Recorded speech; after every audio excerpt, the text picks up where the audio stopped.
Olá a todos e todas, sejam bem-vindos e bem-vindas.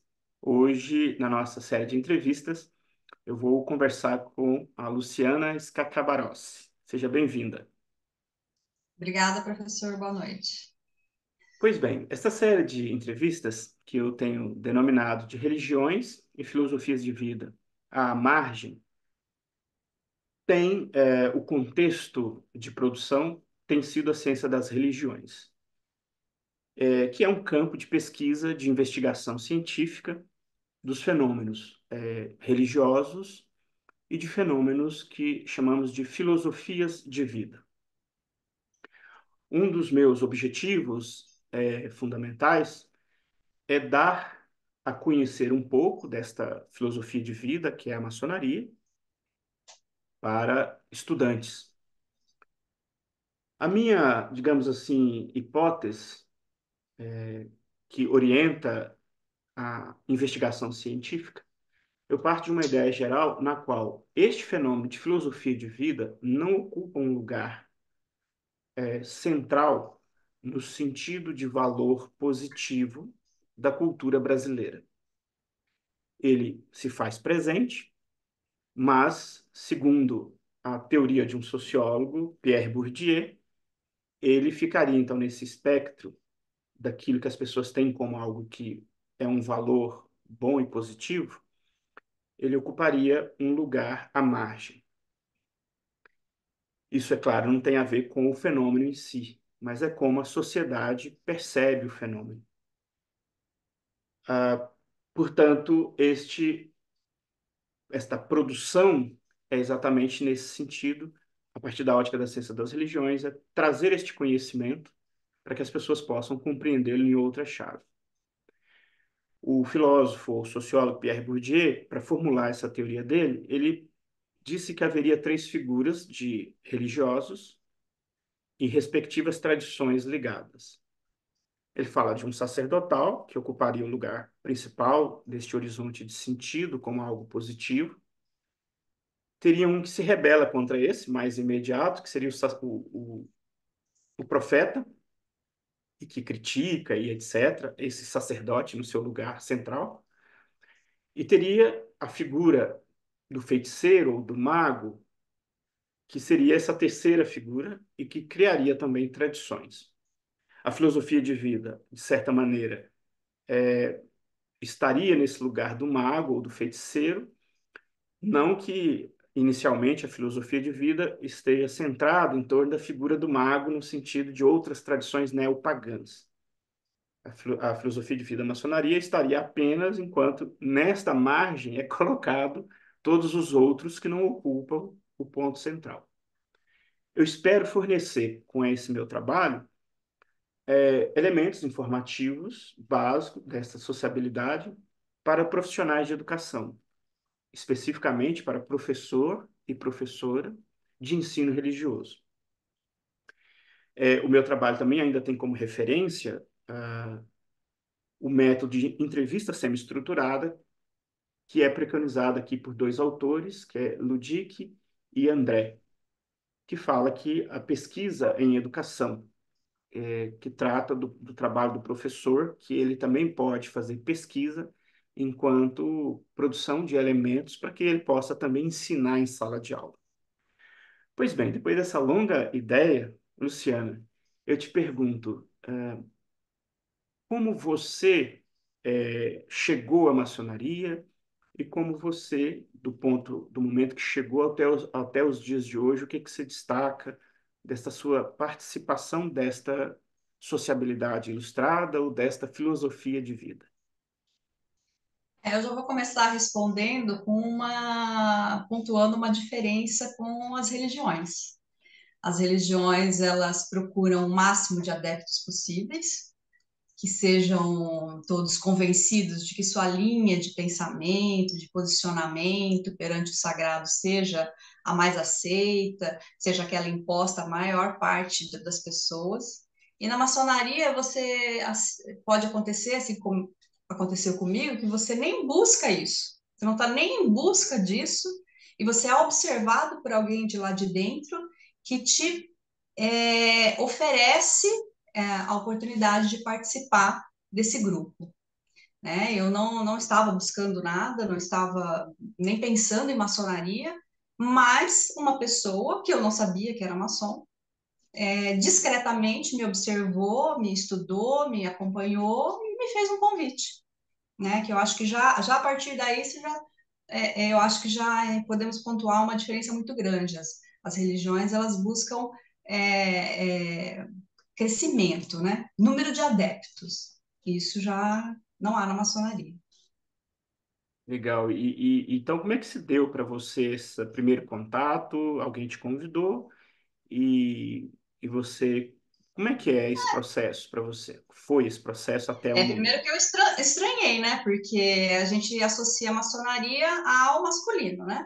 Há adeptos maçons, homens, e eu nem sabia que era possível isso, né? Foi apresentado a uma ordem nova, a uma ordem que não tinha esse problema de gênero, que aceitava os dois, né? Igualmente, o que já me pareceu um ponto favorável, né? Procurei saber um pouco mais a respeito. Também passei por o que eles chamam de sindicância, né? Que é ver se você tem um perfil para ingressar na ordem, perfil de idoneidade, de interesse por estudos, de até mesmo de disponibilidade, né, para frequentar. Enfim, tudo isso foi questionado, tudo isso foi perguntado, me conheceram, foram até minha casa, me fizeram visitas.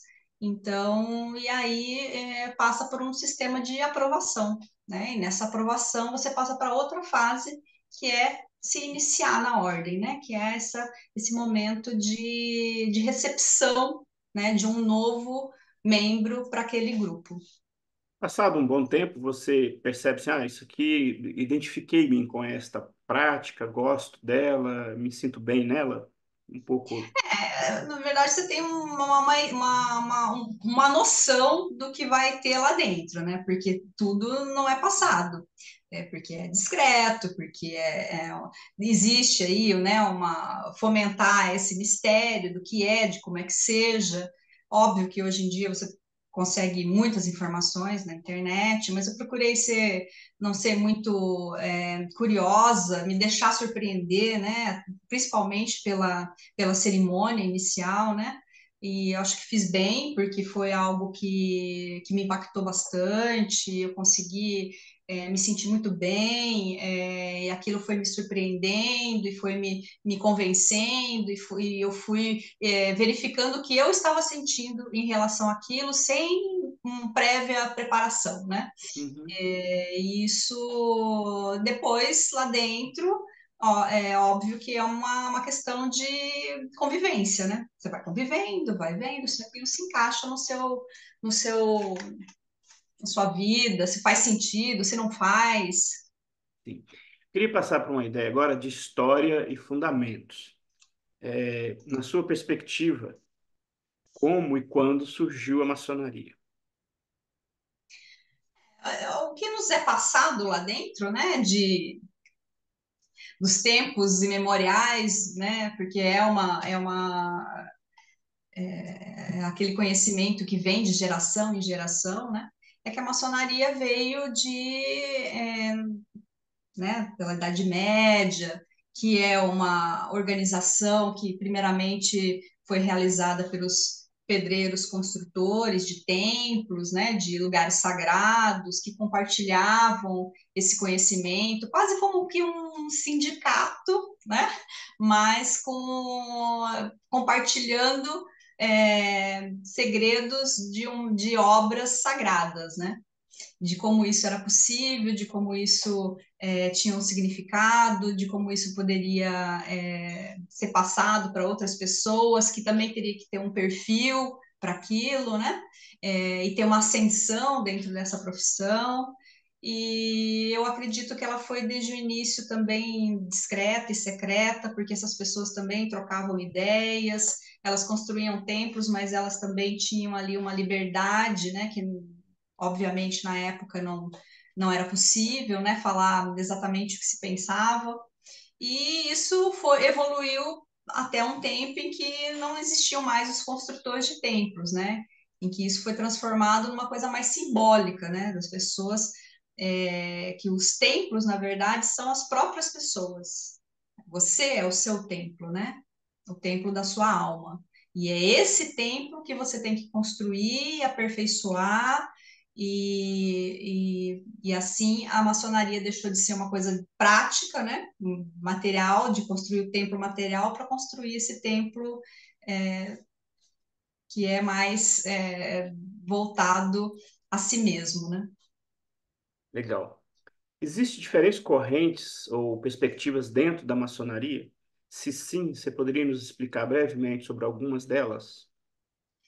Eu acredito que hoje existem sim, né? A principal diferença é essa da ordem em que eu estou inserida, que é uma ordem que é diferente da grande maioria das ordens maçônicas existentes, que aceitam pessoas de ambos os gêneros, né? Isso já é uma quebra de paradigma assim, de séculos, né? Tanto que nós não somos muito bem vistos pelas ordens masculinas, né? É como se a gente estivesse profanando um dos preceitos antigos, mas já fez sentido, hoje não faz mais, né? Hoje as mulheres são, tanto quanto os homens, pessoas livres de bons costumes, seres pensantes, seres que podem contribuir muito, né, para essa construção desse templo, né, desse edifício social, né? Quais são os principais símbolos maçônicos e o que eles representam? Eu acho que o principal é o que todos associam à maçonaria, né, que é o esquadro e o compasso. Ainda invocando lá os primeiros maçons, né, construtores, símbolos que ajudavam e muito na preparação das pedras, né, para que fossem colocadas da maneira correta, e que agora a gente usa como símbolo, né, tanto o esquadro como um símbolo de retidão, um símbolo de coisa certa, coisa reta, né? E o compasso que forma símbolos variados, sem, né? Uma coisa mais livre, mais misterioso também, né? Essa junção desses dois, esquadro e compasso, que nos define, né? Eu acho que Legal. são os principais símbolos da maçonaria, os mais conhecidos também, né? Sim, sim. Ah, É, mas existem muitos outros, né? Muitos sim. outros dentro de um templo. É comum te encontrar em alguns materiais de maçonaria que ela é filantrópica, fraternal e filosófica. Então eu te pergunto, de que maneira a maçonaria se associa com a filosofia de vida? Sempre na sua perspectiva, é claro. Eu acho que ela se encaixa como filosofia de vida, né? Ela é uma escola iniciática, né? Ela tenta ensinar pelas suas cerimônias, pelo seu simbolismo, pelo seu arcabouço de literatura, né, de conhecimentos, ela tenta fazer com que aquelas pessoas que aqueles que já estão lá acreditam que têm potencial, que melhorem, que se aperfeiçoem. Então, acho sim que ela se encaixa como uma filosofia de vida. De certa maneira, a maçonaria, quando se mostra para a nossa cultura, a ideia de mistério é muito forte. Apesar dessa questão do mistério, eu te pergunto se é possível compartilhar alguns dos princípios ou ensinamentos maçônicos que impactam diretamente a vida pessoal e profissional de seus adeptos. Eu acho que quando você se dispõe, como a maçonaria incentiva e faz com seus membros, de estudar filosofia, que é pensar a vida, que é pensar a sua o que você faz no mundo, né? O porquê das coisas, o questionamento, né? Por que certas atitudes, por que não outras? E incentivar a prática das virtudes, ou fazer como Sócrates fez, né? Querer chegar a descobrir o que é a virtude, né? Eu acredito, ele, como sempre, muito humilde, ele nunca parte, né, de uma certeza, sempre vai perguntando, sempre vai se questionando, tirando de dentro de você suas verdades, né? Eu acho que a maçonaria, quando se propõe a seguir também esse caminho, ela acaba te impactando na sua vida, fora, né, da sua vida cotidiana, né? E aí você vê o exemplo, né? Os irmãos, a fraternidade, o respeito à hierarquia pelo menos, né? Do momento ali estabelecida, porque é uma hierarquia rotativa, né? Todo mundo é um pouco mais, um pouco menos, e depois gira. Então todos no fim, né? Tem que respeitar todos. E eu acho que isso acaba extravasando pelo exemplo, pela constância, né?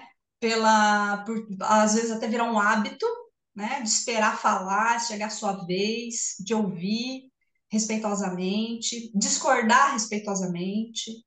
Então, a prática disso, reiterada, acaba realmente, né, moldando ainda mais o seu jeito de ser. Como a maçonaria contribui para o desenvolvimento? Eu usei inicialmente uma expressão aqui no meu roteiro espiritual, de seus membros. A expressão espiritual aqui, eu também posso trocá-la para uma ideia de meditação. Esta dimensão, que faz parte do meu eu, essa capacidade que eu tenho de pensar a mim mesmo. Então, aqui posso pensar que a palavra espiritual pode ser substituída por uma meditação, que é um termo que a gente usa, inclusive, na filosofia. O filósofo René Descartes falava em meditações, que era exatamente esse processo de ficar pensando sobre si mesmo, sobre o sentido da vida. Então, a pergunta é nesse sentido. Como que a maçonaria contribui para o desenvolvimento desta meditação dos seus membros? Eu acho que a maçonaria, ela fornece a oportunidade. Porque você fazer a meditação que vai te levar ao desenvolvimento espiritual, sem que você tenha o aparato para isso, sem que você esteja no local apropriado, com a música apropriada, desconectado do mundo lá fora. Então, é muito mais difícil, eu acredito. E a maçonaria, ela faz todo esse trabalho de te colocar no momento apropriado que te leva a essas reflexões, que te leva a essa meditação, a esse transe, né, a essa desconexão total com o mundo exterior. Então, isso traz, né, o que eu acho que é o que ela mais faz, ela traz a oportunidade de fazer isso, e no fim você é levado, né, nessa elevação. Interessante. Eu tenho um interesse pessoal, portanto, que é aproximar a maçonaria da área de pesquisa científica chamada Ciências das Religiões. Isto é uma área científica, não é uma teologia. Para você, como sou analisar a maçonaria enquanto uma filosofia de vida ou um movimento espiritual? Aí eu vou, assim, professor, eu tenho uma posição muito firme em dizer que a maçonaria, apesar de ter, né, você já listou várias coisas que poderiam ser ali concomitantes com as práticas religiosas, mas eu tenho uma posição firme de que a maçonaria não é religião. A maçonaria, ela não tem um guia espiritual, ela não tem um sacerdote, ela não tem uma pessoa central que lidera todos os outros, né? É uma associação, ela tem uma diretoria, essa diretoria é rotativa, então todos em algum momento vão estar na posição mais alta da hierarquia de uma loja. Então não existe aquela figura central de onde emana os ensinamentos ou pelo menos a interpretação de algum ensinamento. Isso não existe essa figura dentro da maçonaria. Todos contribuem, com esses conhecimentos, com essas interpretações, cada um com a sua experiência de vida. A maçonaria não exige, como as religiões, ela não exige uma lealdade, ela não exige exclusividade, né? Tanto que para você entrar na ordem, não importa de qual religião você seja, pode vir. A pessoa que me convidou era de uma igreja evangélica. Aliás, ela já falecida, e as pessoas da igreja dela nunca souberam que ela era maçom, porque é incompatível. Mas para nós, maçons, sabíamos que ela era de uma igreja evangélica, nunca houve problema. E ali convivem católicos, espíritas, pessoas que praticam religiões africanas, né? E evangélicos é mais difícil porque eles próprios, né, não aceitam. Mas a maçonaria ela não exige, ela não acha que o que ela ensina é o que tem que prevalecer no mundo. Não exige que seus membros tenham que se desligar das suas religiões. Eu acredito que até nem necessite praticar religião nenhuma, porque a única exigência é que você acredite num criador incriado, numa inteligência suprema. E isso nem precisa você estar dentro de nenhuma religião para acreditar. Então, eu ainda acho firmemente que tem mais diferenças do que coisas que possam encaixá-la nessa concepção de religião. Filosofia de vida, sim. Filosofia de vida, eu acredito que ela já se encaixa melhor. Sempre lembrando que aqui é a pessoa que manifesta aquilo que é importante para ela. Você já teve contato com alguma obra fora do circuito maçônico, uma produção acadêmica que trate sobre a maçonaria? Se não teve, tudo bem, mas a minha ideia era Dan Brown exatamente. serve? Dan Brown serve? O Dan Brown seria um divulgador científico que ficou famoso, né? Virou uma literatura de divulgação, ainda não é tão acadêmica É assim. entretenimento, né? É entretenimento. Com base, né? É, Em algumas coisas, né? Não, mas uhum. realmente é limitado, né? Você tem alguns autores ali que você acaba, né, utilizando para os estudos, mas assim, não tem algo, né, nesse Uhum. sentido que você está falando, não conheço. Faço uma nova etapa das minhas perguntas, que seria em torno de práticas e cerimônias. Você poderia nos falar alguma das principais práticas e cerimônias maçônicas? Eu acho assim, a mais importante e a que mais me marcou foi a iniciação em si, né? É uma cerimônia totalmente voltada para o iniciado, em que ele é o foco, que ele é o centro das atenções, tudo gira em torno dele. Não é só um boas-vindas que você recebe, é como se você ingressasse em outro mundo, e você se sente assim, dessa forma, né? É uma experiência sensorial, é uma experiência que te remete a várias situações que normalmente você não passaria, não está acostumado a passar, e isso acaba provocando muitas sensações, muitos sentimentos, e é para ser assim mesmo, porque a partir dali você está dentro de uma organização que te acolhe, que é fraterna, e que vai te incomodar, né? Porque pensar dói, e o conhecimento traz sofrimento, né? E você sofre também, né? Você passa por situação de um certo desconforto, mas que te faz pensar, te faz refletir. Então, essa para mim é a cerimônia mais bonita, mais interessante da maçonaria. Mas a maçonaria tem várias outras práticas e rituais, porque é uma característica da maçonaria ensinar através de teatralização, né, de experiências lúdicas, para você vivenciar situações ali imaginárias, para delas tirar um conhecimento, né, para você realmente vivenciar aquela situação. Então, isso está recheado na maçonaria, é constante. E eu acho muito interessante. De certa forma, então, estas práticas e cerimônias reforçam os laços entre os membros, da maçonaria. Sim, Quer dizer, toda sim. semana tem uma. Como é que funciona durante a semana? Tem um roteiro, um momento As específico? sessões normais, digamos assim, em si, sempre tem um roteiro, né? É uma ritualística, né? Olha, eu sou advogada. Na minha profissão, há uma ritualística. Você vai numa sessão de julgamento, você vai numa audiência, o processo em si tem regras. O começo, como é que vai, o que tem que fazer na próxima etapa. É um rito, é um procedimento. A maçonaria também tem isso.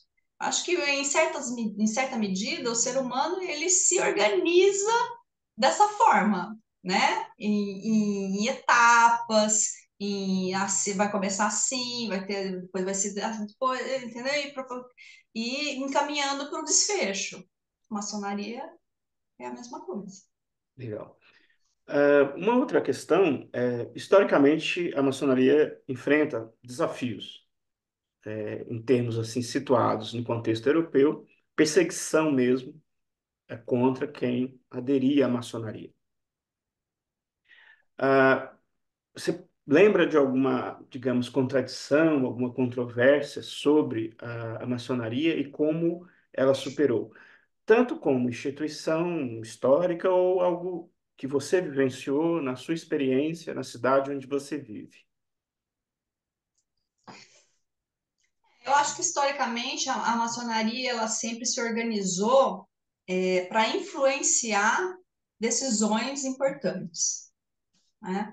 Ela sempre esteve ali imbuída de influenciar pessoas ou, né, que poderiam fazer diferença em momentos históricos. Isso nos é repassado, talvez seja um pouco supervalorizado esse tipo de momentos históricos, como, né, a independência do Brasil, a proclamação da República, a abolição da escravatura. Eu acho que, em certa medida, sim, houve participação maçônica em todos esses eventos.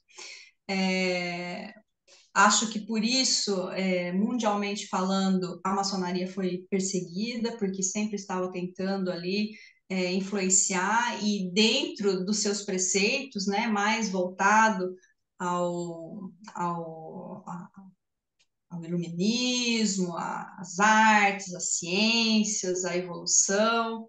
Eu até gostaria que hoje em dia a maçonaria fosse mais perseguida, porque isso significaria que ela estaria contra é, certas posições, né, dos quais historicamente nós fomos contra, né? Sempre prezando pela democracia, pela autodeterminação dos povos, sempre lutando pelos direitos humanos. Eu acho que ainda hoje, se ela ainda fosse mais empática no que realmente é o espírito maçônico, nós teríamos que ser ainda, continuaríamos sendo perseguidos, né? Há uma certa acomodação às vezes, né? Mas eu não vejo a perseguição ou o preconceito como algo que nos desabone. Eu acho que, pelo contrário, é algo. Engatando nesse tema, como você aprecia, né, a posição da maçonaria em relação às mulheres e à diversidade em geral, que também está próximo a esse tema. Assim, isso era algo que já era para ter sido superado, né? É inacreditável que a maioria das ordens ainda não superou isso, né? Porque excluir o feminino dentro de lugares onde prevalece a intuição, prevalece o estudo, né, a aproximação com coisas sagradas, com coisas. Isso tem tão a ver conosco, né? Nos excluir desse mundo, tentar nos excluir desse mundo é algo assim que eu ainda não acredito muito que Em é, é, termos, é a maioria. em termos de futuro, você acha que a maçonaria tem se adaptado a perspectivas de futuro ou apenas algumas frações deste fenômeno? Por exemplo, a maçonaria mista admite a presença de mulheres e lida tranquilamente com outras opções, tanto de gênero quanto de orientação sexual. Qual é a sua apreciação sobre esses processos de conviver com a diversidade dentro da maçonaria daqui para frente? Eu acho que, inevitavelmente, esse é o futuro da maçonaria. Insistir nesse regramento, que, no fim das contas, exclui uma parte tão grande, né, da sociedade, não tem sentido. Só que a maçonaria ela anda a passos muito lentos, assim como a Igreja Católica, né? Para você ter um milímetro de avanço é um custo, né? Mas a ordem da maçonaria mista é uma coisa que vem para desafiar, né? Para se mostrar como uma opção, a única opção viável e que realmente faz jus ao lema da maçonaria de liberdade, igualdade, fraternidade. Esse esse tipo de ordem sem restrições é que faz jus ao âmago, né, do que ensina a maçonaria. Não existe futuro fora disso. O resto está fadado a ser um clubinho bem limitado, né? Para finalizarmos, você gostaria de dizer algo mais e já em termos de conclusão? Eventualmente, eu não perguntei, etc. Olha, assim, nós somos tão discretos, né? E por isso somos tão, às vezes, mal vistos, né? Por causa dessa descrição. Mas a busca pelo aperfeiçoamento, ela tem que vir aqui das profundezas, né? Não é uma coisa que se propaga, não é uma coisa que se, né? Eu sei que hoje em dia a gente está muito mais exposto, né? Muito mais aparecidos aí, né? No mundo, e é essa nossa postura de continuar discretos não é bem entendido, mas eu espero que aparecendo, né, pontualmente e falando não só para quem não está dentro da maçonaria, mas também para quem está e se questionar se essa ordem não precisa de renovação, de um sopro, né, de modernidade, de para conseguir colocar dentro dela, é uma escola tão boa que fez tantas pessoas que às vezes você nem sabe, né? Quantas pessoas influencia e quantas pessoas são influenciadas pelas pessoas que estão lá dentro. Eu agradeço a oportunidade de estar aqui, de falar um pouco sobre isso. E eu gostaria de desejar que os seus estudos cheguem a ótimas conclusões e que você consiga propagar esses nossos princípios. Enfim, mais uma vez eu te agradeço e a gente com certeza continua fazendo outras atividades. E eu espero que esta contribuição, esta colaboração ajude a fornecer às pessoas, a dar oportunidade para que elas possam conhecer, para compreender e, na sequência, saber conviver com isto que ela acabou de conhecer e compreender. Um abraço, até a próxima. Obrigada, professor. Até a próxima.